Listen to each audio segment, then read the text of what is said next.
All right, guys, in this video, we have a ton of new PlayStation info, news, and rumors to go over and cover. So I want to dive right into it. Before we do, make sure you hit that like button to help the video out and show it your support. I would greatly appreciate that. And be sure to leave a comment down below, leaving me your thoughts on everything we talk about here today. We certainly have a lot of topics to go over, so I'm sure you will have something to say about one of these topics or maybe a few of them.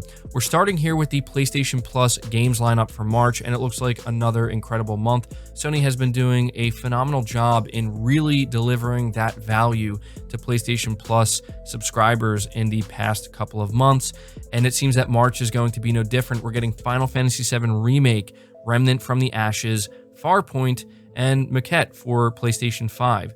Now, Final Fantasy VII Remake is obviously the standout here. This is a colossal game, a juggernaut game to be getting through PlayStation Plus. The only caveat is that you will not be entitled to the free PlayStation 5 upgrade for this title if you are redeeming it through PlayStation Plus. If you already own the game, however, you will be entitled to that free PlayStation 5 upgrade. While this is disappointing, frankly, I think it's completely fair. To be getting this game through PlayStation Plus in and of itself is pretty massive. I mean, this is one of the biggest games to drop in 2020, and it's not even a year old yet. So really big win there for PlayStation Plus subscribers. Remnant from the Ashes is a Souls-like title that's actually better than you would think it would be. I would recommend it to anybody who's a fan of that genre. Farpoint, I believe, is a VR game, so a lot of people won't be able to play that game, but Maquette is apparently a first-person puzzler for PS5 owners. Can't say I'm that interested in it, but overall, I think it's a very solid month and definitely better than what we've seen, in the past. We've seen some very weak months from Sony, and it just seems like they're trying to ensure that they don't have that anymore. So really liking what they're doing here. It's also interesting that we are getting 4 titles this time around rather than 3. Finally, I do just want to let you know that Destruction All-Stars will still be available until April 5th, and that game will be $20 on the PlayStation Store once it's removed from PlayStation Plus, which I think is a totally fair price point. It's insane to think that that game was ever going to be sold at a full $70. Now, just to give you an update on Final Fantasy VII Remake for the PlayStation 5, some significant info was revealed about this game during the State of Play. So Integrate is what it's going to be called, the PlayStation 5 version that's going to release on June 10th. It'll feature improved visuals, significantly faster loading times, a photo mode, haptic feedback, and a new episode featuring character Yuffie, which people are very excited about. Graphics improvements include higher resolution textures, fog effects, and improved lighting. Players will be able to choose between 2 graphics mode, either prioritizing 4K resolution or 60 FPS. PS4 owners will be able to upgrade to the PS5 game for free and transfer saves from the last gen version. Again, that is if you already own the game or you buy it outright and you don't redeem it through PlayStation Plus. And it's worth noting that if you are going to be buying this game for the first time on the PS5, Integrate, it's going to cost a full $70. So clearly Square Enix letting us know that they are on board for that $70 price point. But moving on from that, I want to talk about a very interesting report regarding the PlayStation 5 SSD storage expansion. This is easily, I'd say, the biggest thing that PlayStation 5 owners are complaining about right now and demand to know what's going to happen, which is understandable because yeah, we're running out of storage here. So now that the PS5 is out and more games are releasing for the next-gen console, players are struggling to fit all of their games on the limited storage space of the SSD. According to a report from Bloomberg, PS5 SSD expansions won't be enabled until sometime this summer. That same report says the update will increase the cooling fan speed to prevent the console from overheating. So some good news, also slightly concerning news here. It's good that we apparently now have a timeline. Granted, Sony has not officially confirmed this as of the time of this recording, but this is most likely a very accurate report from Bloomberg, and it would explain why we still haven't heard anything, because the last Sony said is that we can expect an update on this in early 2021, and we still haven't heard anything. And I see people all the time expressing how annoyed they're getting because they constantly have to delete games to make storage and make space. Delete games from their storage to make space is what I mean to say.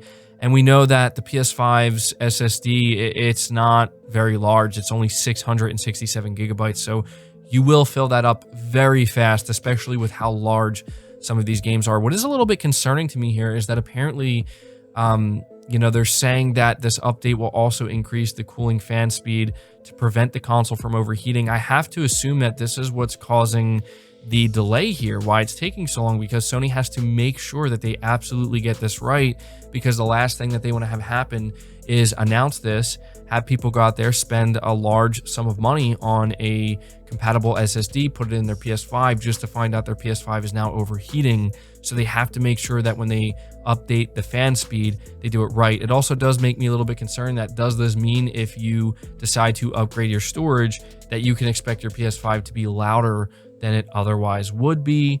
I don't know. We're going to have to see what comes of that. But either way, there's your timeline from Bloomberg. Apparently, this is what they're hearing sometime in the summer. So it's unfortunate that we have to wait so long, but it is what it is. And we just have to remain a little bit more patient here. So hopefully Sony will speak on this officially soon.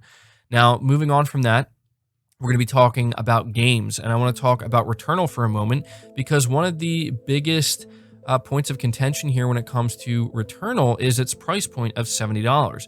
There are quite a few people who do not think that this game is worth $70, which is kind of understandable considering, it's a game that doesn't look like it would traditionally be a full $70, right? Like, that's a difficult pill for a lot of people to swallow.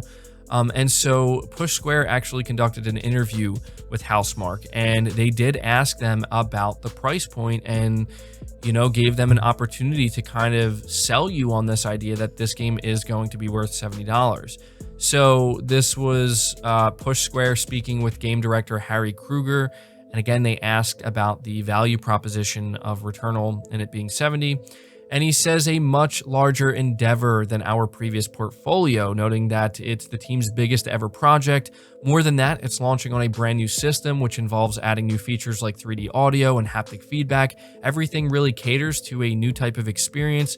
And he was explaining that they're aiming to fulfill their end of the bargain by producing the best, most replayable, and most engrossing experience. And he continued by saying, now it is, of course, a new console generation and a next-gen title, so there's things that come along with that, but as long as we're fulfilling our part of it and making the best game possible, then we're doing our half of the value proposition in that regard.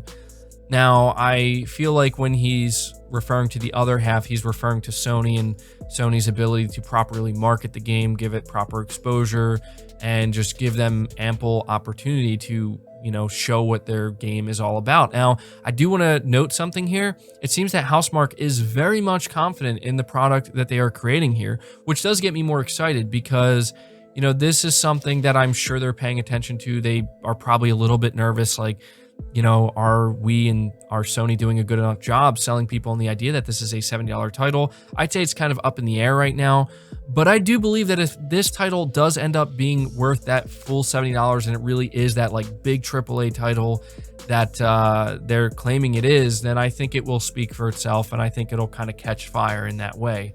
If not, well, we will find that out soon enough. But next up, I want to talk about Horizon Forbidden West and how a rumor claims it has been delayed into 2022. Now, first and foremost, this is a rumor, so do not believe anything or take it as official until we hear it from Sony or Guerrilla Games themselves. But it says here, Horizon Forbidden West may get delayed to 2022, according to rumors circulating online. Anton Logvinov, who correctly revealed Horizon Zero Dawn coming to PC last year, recently hinted that the upcoming open-world game by Guerrilla will be delayed to 2022. No further information has been provided. And so he just kind of dropped this on Twitter, and that is the thing we do have to pay attention to here. This is why this is even picking up any steam whatsoever, is that he did correctly reveal that Horizon Zero Dawn was coming to PC last year. In fact, I remember this happening because a lot of PlayStation fans didn't believe it and thought that he was just completely making this up and just looking for attention. And then it turns out, well, actually, no, it was true. And he clearly has some type of inside track on some of this stuff. So he's claiming that Horizon is one of the games that's being moved to 2022. Now, look, we do need to pay attention to the fact that Jim Ryan did recently talk about Horizon Forbidden West, saying in a recent interview that, it's pretty much going fine. And he also referenced Ratchet and Clank. And in that same interview, GT7 got delayed. So I would assume that if Horizon really did get an internal delay into next year, I feel like they would have revealed that during the same time they revealed GT7, but maybe, I don't know, maybe I'm seeing things differently. Maybe that wouldn't be the ideal time. Maybe they're going to reveal it later. But at the same time, if it did get internally delayed, maybe it didn't actually get delayed until 2022. Maybe it's just being pushed back till later this year. I mean, we've known for a little while that Horizon is targeting the second half of 2021, but I think a lot of us are anticipating maybe like August or September. But at this point, if it does launch this year, it seems much more likely it's going to be like November. That just seems like the right month for a game like this, right? Especially considering just how many units it has the potential to move. But if it's not ready, it's not ready. And I'm 100% a believer in release the game when it's ready. If it's not done and it needs another year, then so be it. I will wait patiently. I just want them to release it when it's done. I'm not a believer in rushing it out or just doing it to hit a date. And I think Sony has made it clear that they're absolutely not going to do that either. So if they have to delay it till next year, then that's just the way it's going to be. Right now, it's just a rumor. So I'm still taking Sony's word for it as of now that it will come out this year. And if it is going to get delayed, I'm sure we'll find out soon enough. But speaking of games being released when they're ready, Cory Barlog apparently took to Twitter and indirectly acknowledged the next God of War, because there was a lot of people upset that God of War didn't show up at the State of Play, which I can see both sides of the coin. Obviously, we should have known if you read the blog post that God of War was absolutely not going to show up at the State of Play. But at the same time, I do understand that this game was revealed last year and we haven't heard a single thing of it or about it since then from Sony. So if you take that angle, then it's like, yeah, maybe we could have got a little tiny morsel of something, but we didn't get anything. And so Cory Barlog took to Twitter and he said, I don't know who needs to hear this. Certainly not me, since I've never heard of it, which is a running joke. We all know he's talking about God of War here, but when it's done with the heart emoji, trust that it's what's best for everyone. And make no mistake, he is talking about the next God of War, and he's just basically saying, look, when it's done, it's done. Okay, he's not saying we have to wait until it's done to hear more about it, but you know, he's just speaking to the fact that they're gonna take their time with the game and they want to get it right. And I agree. You know, he says trust that it's what's best for everyone. Yes, I do trust that for sure. When it's done, it's done. If God of War doesn't come out till, you know, late 2022, I'm okay with that. Okay, they just need to make sure they get it right. When it's done, it's done. I'm a believer in that. So maybe not the update we were hoping to hear for God of War, but still something worth noting. But to end this video on a more positive note, we're talking about Kena, or apparently Kena, Bridge of Spirits. I don't know. I call it Kena. That's what I've been calling it. I'm probably going to keep calling it that. It just makes sense in my brain. That's how I want to pronounce it. But digital pre-orders are now up, and it does confirm a $40 price tag, which is pretty good because, you know, this is a game that has a lot of hype around it. People are very excited. I feel like this is one of those titles where if it got like a $70 price tag, people's hype for it maybe would have dropped, at least some people, right? But, you know, there we go, $40. I think that that's a perfect price point. People are now questioning, like, is this game going to be smaller than we anticipated? To me, this game never came off as a massive, big budget AAA title, but maybe something in between AA and AAA, and I think $40 is perfect. Apparently, you can get the digital deluxe edition for $50, which comes with a digital soundtrack, Kena's silver staff, and a golden rot skin. Unfortunately, there's no physical release right now, but developers Ember Lab have not completely ruled it out. And it is worth noting this title is launching on August 24th of this year. So it's quite a ways away, but we have a date and we saw some new footage and it looks amazing. So yeah, that's pretty much it, guys. A lot of interesting updates on some games here, but at this point, I want you to let me know your thoughts down in the comments below. Be interested to see what you have to say. Again, leave the video a like if you enjoyed it, subscribe if you're new, hit the bell notification icon, and feel free to share the video out on top of all that. But until next time, guys, take care.